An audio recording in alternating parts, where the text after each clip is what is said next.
y'all. Welcome back. It feels like it's been forever when in fact it really is not long. I guess I've just been deviating from my normal schedule so long that it feels like it's been such a long time since I've actually made a video. But I've got all my new equipment, all of my new programs figured out, or at least hopefully I will by the time this video goes up. I'm currently recording this intro, obviously before editing the video that it's in, so pray for me. In the time away, your girl has gone red, like head to toe.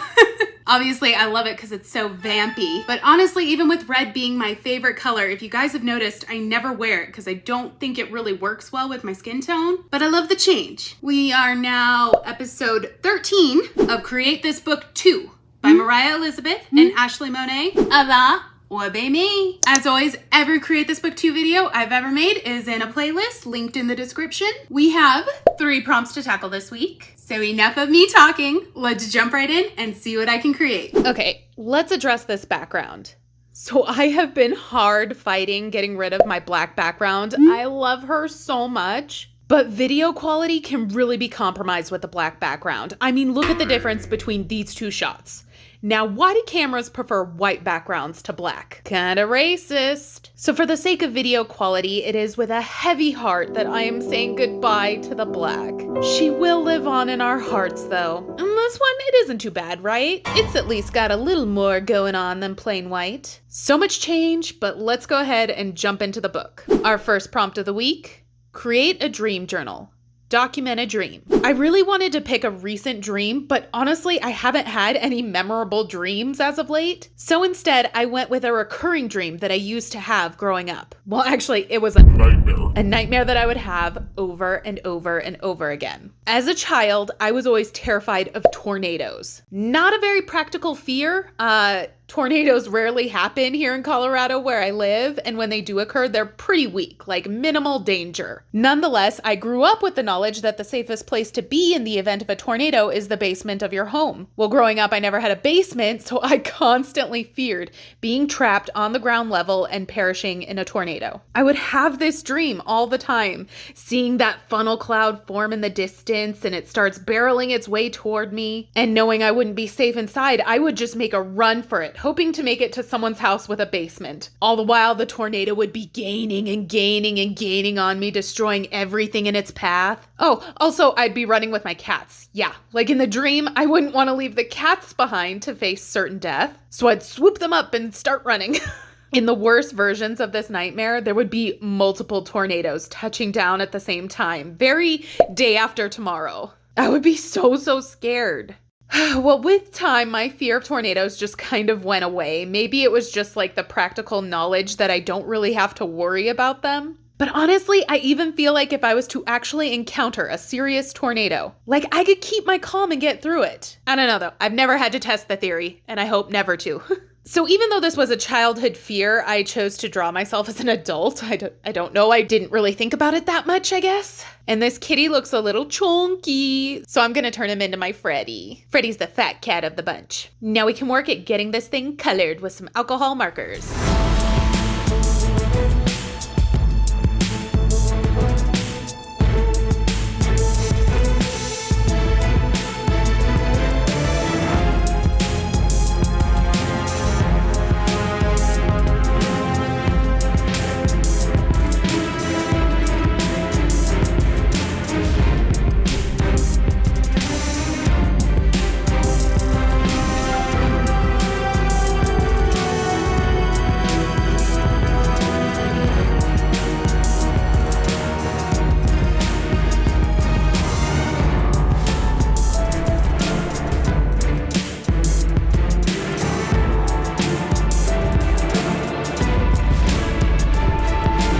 Alrighty, let's clean up the liner on this one. Ooh, yeah, I like that. And now for a few little highlights. It's a little too much. Let's tone those down a little bit. All right, I think that looks pretty good. Now let's get it glued into the book. Funny, I wasn't expecting to like this one too much, but I'm actually super happy with how it came out. I think it really tells a story. And now for the next prompt.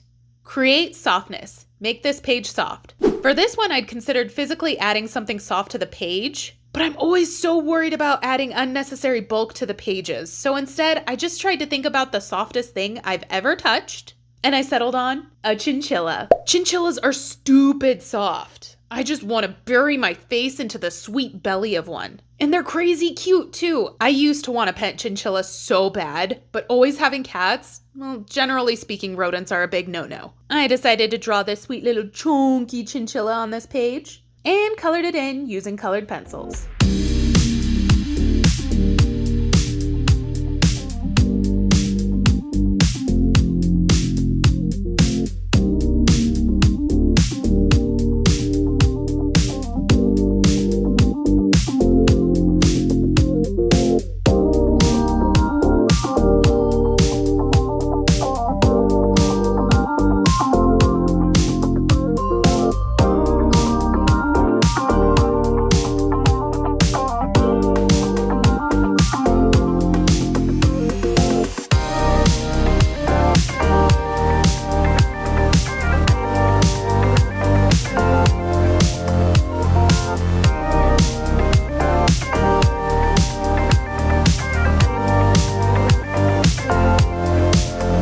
Oh my god, so cute. I'm gonna name him Chinchillada.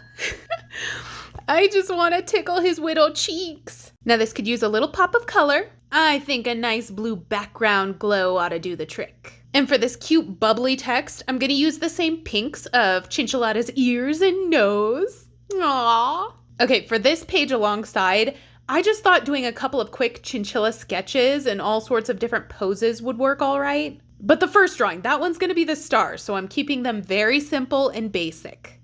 Yeah, maybe a little too basic. I thought the plain gray just felt washed out, so I went in with the blue and the pink to add even more sketchy shapes within the drawings. I like it. I think now it's a little bit more cohesive with the other side, just a smidge. And with that, this prompt is a wrap. I love my little chinchilla, and this has done nothing for my lifelong desire to have one, by the way. It does feel simple, but maybe once in a while, that's not a bad thing. Like, I quite like this altogether. And that takes us to our third and final prompt of the week. Create an inventory of things you own. And then we have several categories we need to fill in. Since we're going to be listing 8 items, I'm starting by drawing 8 little boxes on the opposite page so I can draw each of those items. Simple enough, right? Well, let's start this inventory. First item is something old. Now, I have nothing vintage, no antiques in my home. The oldest thing in my possession is a ruby ring from Cody's grandma. We call her Nanny. She gave it to me maybe a year ago or so, just wanting to be sure that it's kept in the family. But oh, that wasn't about to fit anything but my pinky with these plump little fingers of mine. It's nice, though, to have a sweet little family heirloom. Maybe Phoebe can wear it someday, assuming she doesn't inherit the German sausage fingers that I have. And it'll be a nice little keepsake from her great-grandma. Next item is something new. I'm super excited about this new iPad I purchased for video creating. I also got a bunch of the fun little accessories to go along with it. The goal is to have this be the main device I use for video recording, as the image quality is way superior to my phone. No shade to my phone, I've been using it up until now, but time for an upgrade. And finally, this gives me the option to try Procreate once I'm ready to. 'Cause we are living in a digital world, and I am just an analog girl. Oh, I need to catch up with the times. All right, next on the list, something ugly. This one was hard because it's not like I deliberately own something that I think is ugly, but I settled on a single pair of nude granny panties that I have. Ladies, you know, you try to get a pack of black and they always toss in like one nude set. Why? But yeah, UGLY, I don't got no alibi. They ugly. Moving on to something cute. I had considerably more options for this one. I chose my little cat butt refrigerator magnets. I love them so much and they crack me up every time I use one. Now let me preemptively stop anyone that's gonna try and say I should have put my real cats on here. Cute as they are not possessions. They're my family. They don't count. Okay, now something handmade. Again, many options here. As an artist, I'm surrounded by things of my own creation. I chose my drippy clock. I know, I'm sure some of you are so over seeing me reference it, like, yeah, we get it, you made a clock. But I'm still super duper proud of this one. Let me just remind everyone that I suck at anything 3D or sculpting. So to have even just one successful piece, well, I might just be stoked on this forever. Next is something gifted. Now, I had to take this opportunity to shout out my auntie, who graciously bestowed upon me this gaming laptop. It has a processor that just kicks the butt of my previous laptop, which has made editing up to this point so much more manageable. Like, I no longer have to use proxies, and the render time has been cut down to a fraction of the time, so thank you, auntie. Love you so much. This was such a great gift. Okay, now something broken. Oh, I know just what to put for this one. I think it was 4 years ago now, but we purchased 2 Xbox 360 consoles for Landon for Christmas. That probably seems excessive, but truly one of them was for us. Let's be real. We put one in his bedroom and kept one in the living room for when we wanted to play as a family. Unfortunately, within a couple of months, the living room one stopped working, and since then, Cody has held on to that broken Xbox for years. Always with the excuse that he knows a guy who can fix it. Years, guys. Years. And the last item, something thrifted. Truth be told, I thrift 99% of my clothes. Funny enough though, just last week my neighborhood thrift shop had a sale going on where all jeans were $2, so I stocked up on those. I think I ended up with like 7 new pairs for $14. Oh yeah. That's the kind of savings that gets me going. Now to get these colored. Again, I chose colored pencils for this page. Like I already said, I'm trying to be cautious with the books becoming bulky. I've been trying to work more directly into the book to save myself having to glue in the extra paper that's needed for any of the bloody art supplies like markers or watercolor. But that really just leaves me with the options of acrylic and colored pencil. In hindsight, I think this would have looked killer if I had done marker instead.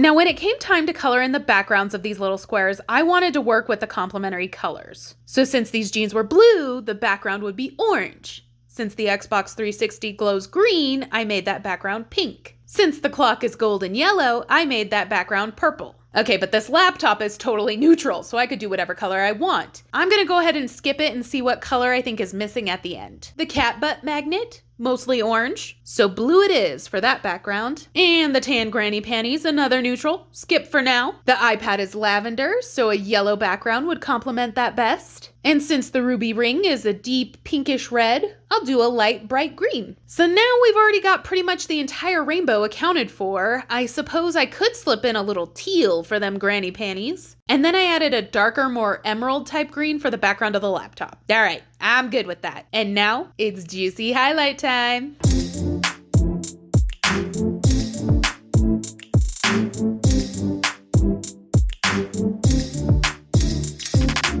I went ahead and added in some little sparkles on all these. Yes, even the undies. I value all of my possessions. Now for this clipboard, I had every intention to just make it a plain brown, as standard clipboards are. But this opportunity to add in some superfluous rainbow, well, it was just too alluring, and I had to. I did a rainbow gradient of all those background colors I used. And since I know there are lots of new folks watching, it's a quirk of mine that I insist on arranging the rainbow from green to blue to purple to pink or red to orange and then to yellow, because I never like the transition of yellow to green. Don't come for me, I know what a rainbow looks like. A couple more highlights and sparkles and we are finished. This was fun for being one of the less artsy and more listy type of prompts. I actually really like all of the bold colors, but again, tell me this wouldn't have looked even better in marker. Maybe I just need to get over my fear of the bulk and use what I want. All right, let's go ahead and recap this week. We created a dream journal, capturing the essence of one of my recurring childhood nightmares, fleeing from an approaching tornado with cat in hand. Always hated these dreams, but somehow love this page. We created Softness with my sweet, fluffy chinchillada. I love him so much. For anyone out there who has never had the pleasure of stroking a chinchilla, add it to your bucket list because you simply must. It's divine. And lastly, we created an inventory of things I own. From the new to the old, the cute to the ugly, the gifted to the thrifted. It was fun to kind of browse the things I have, looking for things to highlight, and exercises like this always remind me how grateful I am to have everything I do. What a nice little finish.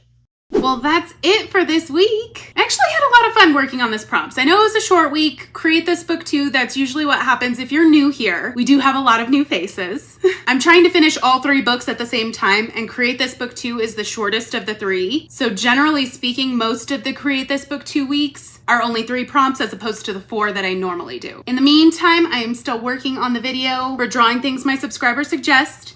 That was supposed to celebrate 3K and we have already passed 4. That happened like that.